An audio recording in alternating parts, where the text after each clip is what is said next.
ఇదిగోనండి మా దగ్గర 2010లో నిండింది చెరువు అనేది మాకు. ఇప్పుడు నిండి అలుగు బారుతుంది. అసలు చూడు ఇళ్ళ మధ్యలోకి ఎట్లా వస్తున్నాయో. అది సచివాలయం. అసలు మొత్తం నీళ్ళేనండి. ఇప్పుడు అలుగు ఎక్కడ బారుతుందో నేను చూపిస్తాను. ఇప్పుడు చిన్న చేపలు అంటున్నాం కదా, ఆ చిన్న చేపలు ఇట్లా అలుగులు కాలువలు వస్తేనే మనకు దొరుకుతాయి, లేకపోతే దొరకవు అనమాట. అంటే అవి పట్టి అమ్ముతారు. అది చెరువు కట్ట అక్కడ దూరం కనిపిస్తుంది, అది చెరువు కట్ట. ఇంతకుముందు నా వీడియోలు కంటిన్యూ చూసేవాళ్ళు అయితే తెలిసిద్ది. ఎద్దల పందాలు అవి తీసే కదా, నేను చెరువులోనే తీసాము. మాకు చంద్రబాబు ఎలక్షన్ అప్పుడు వచ్చినా కూడా మాకు చెరువులోనే దిగి మీటింగ్ పెడతాడు. అంటే అంత కరువు ప్రాంతం లాగా ఉంటుంది అనమాట. ఇప్పుడు చూడండి అలా నీళ్ళు ఉండి ప్రతి వాళ్ళు అదే అనుకుంటున్నారు. 2010లో వచ్చింది, ఈ మధ్యలో నిండిందే లేదు, మేము చూసిందే లేదని చెప్పి ఎవరికి వాళ్ళు అదే చెప్పుకుంటున్నారు. అసలు ఎంతమందోనండి అక్కడ పోయి చూస్తున్నారు. నేను చెరువు చూపిస్తాను. అది మా ఊరు హై స్కూల్ అండి. అక్కడ కూడా హై స్కూల్ దగ్గర కూడా నీళ్ళు వస్తుంది. ఇదివరకు అది హైట్లో ఉండేది, రోడ్ డౌన్లో ఉండేది. ఇప్పుడు ఏంటంటే అవే వేస్తున్నారు కాబట్టి బాగా హైట్లో అయిపోయారు కదా, అందుకు చూడండి ఇదిగోండి అలుగు అసలు ఫుల్ వచ్చినాయి కదా, అందుకు అట్లా ఉన్నాయి. ఇదండి అలుగంటే. ఇది భారీ దగ్గర దగ్గర ఎన్నో సంవత్సరాలు చేపలు పట్టుకున్న వాళ్ళు అక్కడ ఉన్నారు. ఒకసారి అచ్చి వరకు వెళ్ళి ఆపుతావా?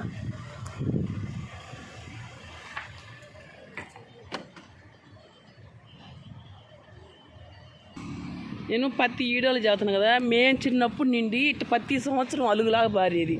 అంటే అదంతా పెద్ద చెరువు అండి. ఎంతమంది చూస్తుండే కదా, చాలా దూరం ఉంటుంది.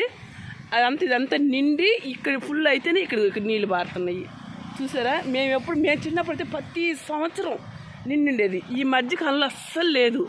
అలాంటిది అదే ఎవరు బట్టి అంటున్నారు, ఎప్పుడు 2009లోనో 10లోనో నిండింది. తర్వాత ఏంటంటే ప్రతి సంవత్సరం వస్తున్నాయి కానీ నీళ్ళు, ఒక జాన్ వెళ్తీ ఒక మోర వెళ్తీ అట్లా వచ్చేది. అలాంటిది ఫస్ట్ టైం ఎవరికి వాళ్ళే చెరువు నిండిందా అనేది కొంతమంది వచ్చి చూసిపోతున్నారండి. అంటే ఫస్ట్ టైం ఇన్ని రోజుల తర్వాత వచ్చింది కదా. మాకు అది పైన వర్షాలు ఇక్కడ పడితేనే వస్తాయి. మాకు ఎగవ కాలువలు ఉండవు. మాకు అంటే మా పొలాలు ఉంటాయి కదా, పక్కన ఊళ్ళో పొలాలు, వాటి మీద పడ్డ మెట్ల మీద పడ్డ నీళ్ళు కాలువ వస్తాయి. అది కూడా నేను చూపిస్తాను. ఇది ఈ నీళ్ళండి, ఇది కాలువ అనమాట. ఇదంతా చెట్లు ఉండేసి కనపచ్చలేదు కానీ ఇది కాలువ.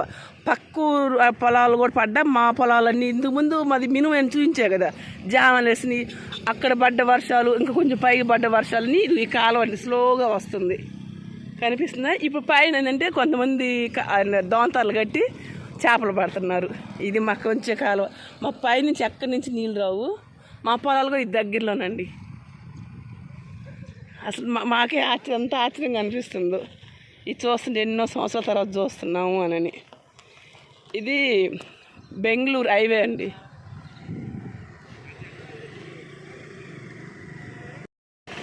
ఇటు నుంచి వస్తున్నాయి,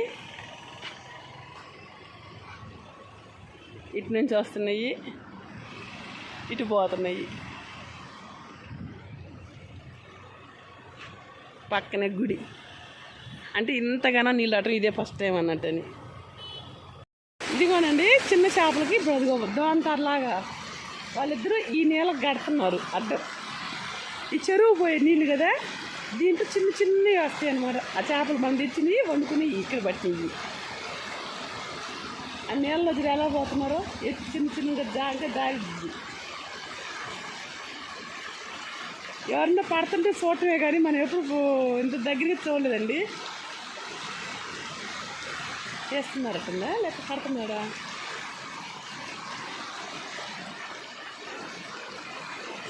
ఏళ్ళ సౌండ్ భలే ఉంది కదా. అది అట్ట పట్టుకుంటున్నారా అంటారా? ఆ నీళ్ళు పోయే నీళ్ళలో ఉంటాయి అంటండి చేపలు. మేము చూడలేదు, మేము ఎప్పుడో చూసాము, ఇప్పుడు చూస్తున్నాం మళ్ళీ. అంటే కొద్ది టైం తీసుకుంటుందేమో లేపనికి.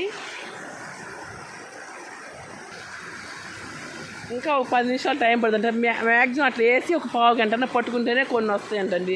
టిప్పుకు ఒక అరకిలోని దొరుకుతాయి, అదే అంటున్నాడు ఆయన. ఇంక మనకి అంతసేపు ఉండలేం కదా. ఇదిగోండి ఈ పొగాకు, మాకు ఎక్కువ పొగాకు వేసేది పరమటకి వేస్తారు.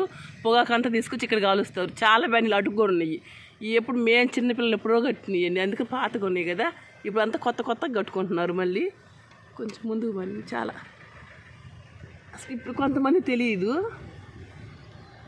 ఇవన్నీ లోపల మొత్తం మీద చాలా ఉంటాయి. ఒకే దగ్గర ఒక 50 బ్యానీలు దాకా ఉన్నాయి. అది ఒకటి లోపల కోష్టాలు అన్ని బ్యాండీలు, ఇవన్నీ బ్యాండీలు అండి. పక్కనే టౌన్. మాది పల్లెటూరే, కానీ పల్లెటూరులో కూడా సినిమా హాల్ ఉంది. మీకు అది కూడా చూపిస్తాను. నేను చిన్నప్పుడు అంటే ఊళ్ళో మా ఊరు మేము పెద్ద గొప్ప అనుకున్నాం.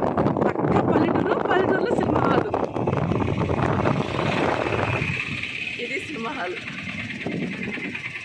రాత్రి పుష్ప 2 దాంట్లో ఆడుతుందండి. మేము రాత్రి చూసాము. చూసారు కదా, ఇది మా అన్న కలుస్తాను. ఊరికి స్కూలు, హాస్టలు, అదే పొలాల్లో నీళ్ళు చూడండి ఎట్లున్నాయో. అంటే అక్కడ లోపల ఇది స్కూలు, అక్కడ లోపల హాస్టల్ ఉంది. పిల్లలందరూ ఎట్లా పోతున్నారు, స్కూల్ కాడ నుంచి హాస్టల్లోకి పోతున్నట్టున్నారు. ఇది హాస్టల్. కానీ నీళ్ళు మాత్రం వాళ్ళు ఎక్కువ ఆడబట్టే నీళ్ళు. ఈ సంవత్సరం ఎక్కువ అండి వర్షాలు అయితే. చూసారండి చిన్న చేపలు. ఇప్పుడు మాకు వర్షాలు పడుతున్నాయి, ఏంటి వాగులు ఉంటాయి కదా, ఆ వాగులను వస్తుంటే ఈ ఉలసలు అంటారు. సేదే ఉండదు అసలు. ఎంతమంది దొరుకుతాయి ఈ సిటీలో అయితే. పల్లెటూరు ఇది బతుకుందా, ఇది బురద మట్ట అంట. ఇదిగో ఇప్పుడు తీసుకొచ్చాము. ఇవన్నీ కలిసి 150. ఈ దగ్గర 2 కిలోలు ఉంటుంది వెయిట్ అయితే. 150 రూపాయలు.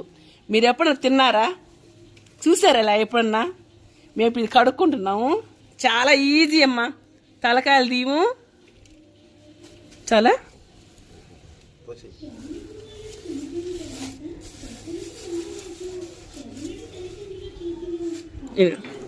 ఎట్టున్నాయి కుండలోనండో. ఇదిగో మట్టి పెడతా అంటారు. ఇట్లాంటివి ఇప్పుడు కళ్ళు ఉప్పేసి ఎంత ఈజీ.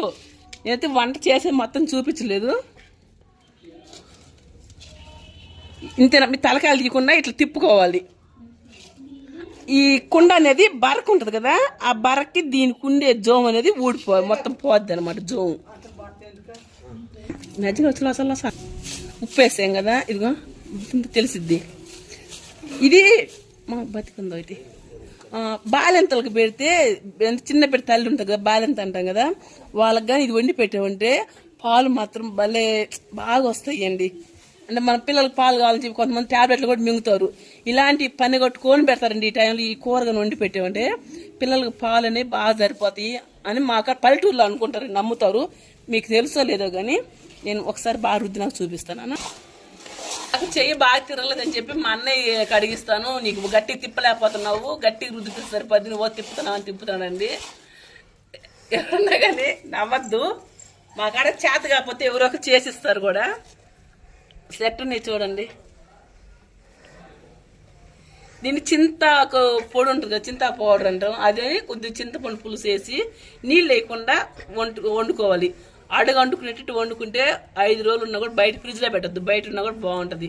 నేను కడిగి నాకు చూపిస్తాను, అలానే వండి అయిపోయినా చూపిస్తాను. వండేది మాత్రం చూపించడం లేదు. అండిసమ్మా చూసారు కదండి. అన్నీ కడిగి అట్లా 4 సార్లు రుద్దాలి. ఆ కుండకేసి రుద్ది నీళ్ళు పోసి, ఉప్పు ఒకటే, కళ్ళు ఉప్పు వేయాలి, రుద్దాలి. ఆ నీళ్ళు చూడండి ఎలా వచ్చినాయి. ఎట్లా వచ్చినాయి చూడు. ఇక మళ్ళీ తీసి దీంట్లో వేసుకున్నాను. మళ్ళీ ఆ నీళ్ళు పట్టుకొచ్చినాక మళ్ళీ ఇంకోసారి వేసి ఉప్పు ఎక్కర్లేదు, ఒట్టి రుద్దితే చాలు, మనం శుభ్రంగా వస్తాయి. ఇంక 2 సార్లు రుద్దుతాను, చూపిస్తాను. ఎంత ఈజీ అనండి కడుక్కొని చేసుకుంటాం, చాలా ఈజీ. పెద్ద చేపల కన్నా ఈ చిన్న చేపలే ఈజీ. ఎట్లా వచ్చి రాళ్ళు కూడా ఉంది. అంటే ఈ కాలువలు వస్తాయి కదా, మాకు ఇప్పుడు వర్షాలు పడుతున్నాయి కదా, ఆ కాలువల్లో పట్టుకొచ్చిన చేపలు అనమాట. ఇవి ఎట్లుండి చూడండి రాళ్ళు. ఈ మొత్తం కడిగినా చూపిద్దాం. మొత్తం కడుక్కోవడం అయిపోయిందండి. 5 సార్లు దాకా కడిగాను. చూడండి ఎంత నీట్గా వచ్చిందో. ఈ తలకాయ తీయకూడదు. ఇప్పుడు దీంట్లో కొద్ది చింతాకు, నీళ్ళు వండుకునేటప్పుడు కూడా నీళ్ళు పోయొద్దు పులుసుకి. చింతపండు పులుసు గట్టి పిసుక్కొని మనకు సరిపోయింది చింతపండు పులుసు, చింతాకు పొడి, ఉప్పు, కారం వేసి నూనె వేసి పొయ్యి పెట్టుకోవడమే అంతే. ఒక ఎర్రగడ్డ 2 కానీ 1 కానీ కోసేసుకోండి. అసలు నీళ్ళు అనేది ఒక చుక్క కూడా వేయద్దు. పులుసు అనేది గట్టిగా పిసికేయాలి. ఎంత చిక్కగా వేస్తే అంత మంచిది. ఈ చేపలో నీళ్ళు ఊరిద్ది. నేను వండిన తర్వాత చూపిస్తాను. నాకు కడుక్కోవడం అయిపోయింది, వండిన తర్వాత చూపిస్తాను. వండాము కొంచెం, ఎంత బాగుందో టేస్ట్. అది వాటర్ అంటూ ఏం వేయకుండా వండామండి. కొంచెం చింతపండు, చింతాకు. ఇక్కడ చూడండి, ఒక సైడ్ చూపించు. మీకు ఎంతమంది తెలుసా కానీ అసలు ఇట్లా చూస్తుంటే ఎలా ఉంది చూడండి. బాలింతలో పెట్టినా ఇదిగానే దీంట్లో ఎక్కువ ప్రోటీన్ అనేది ఎక్కువ ఉంటుంది అంటారు. ప్రోటీన్ అనేది ఎక్కువ ఉంటుంది, అది మంచిదని చేస్తారండి. నా దగ్గర పల్లెటూరులో మాత్రం ఈ టైంలో వర్షాలు పడి వాగులు వస్తాయి, ఆ టైంలో మాత్రం ప్రతి ఇంట్లో వండుకుంటారు. ఈ రోజైతే మా బజార్ మొత్తం ఇదే చేపలండి. నచ్చిద్దని అనుకుంటున్నాను.